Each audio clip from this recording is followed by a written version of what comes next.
It is great to see so many people out here this morning, and I think it's significant that people understand how important this next election is.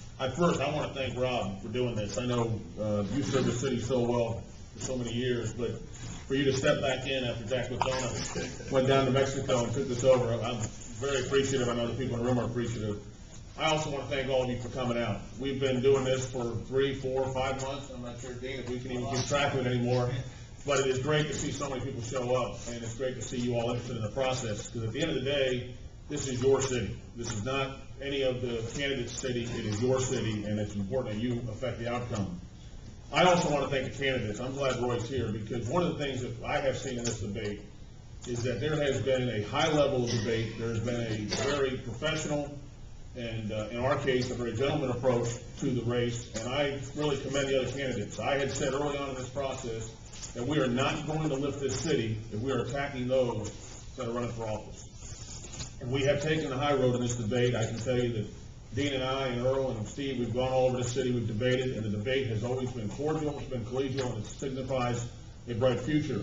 I also want to commend the other candidates. We've had the chance of interacting with the District 4 candidates, District 3, District 2, and District 1, and again, they've all conducted themselves in the same manner, so I think that bodes well for the future of Fort Lauderdale.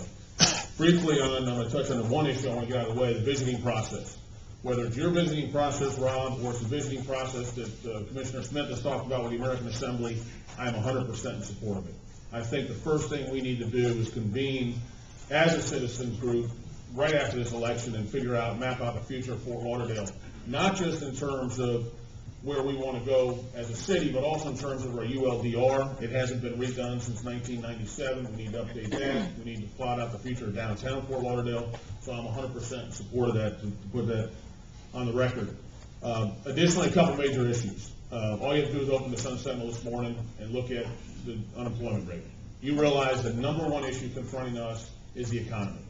And that involves a number of issues within that issue, but first of all, taxes, the city budget.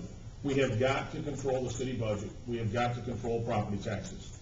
If anything we accomplish in the next couple of years is to rein in spending at City Hall and make sure that we live within our means.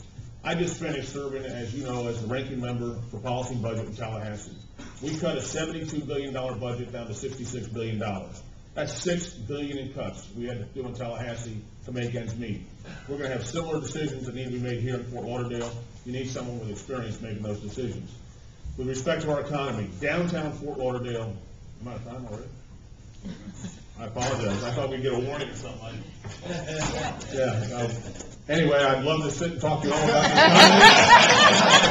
economy. We'll talk further about the experience, but I know we're not getting a warning. Thanks.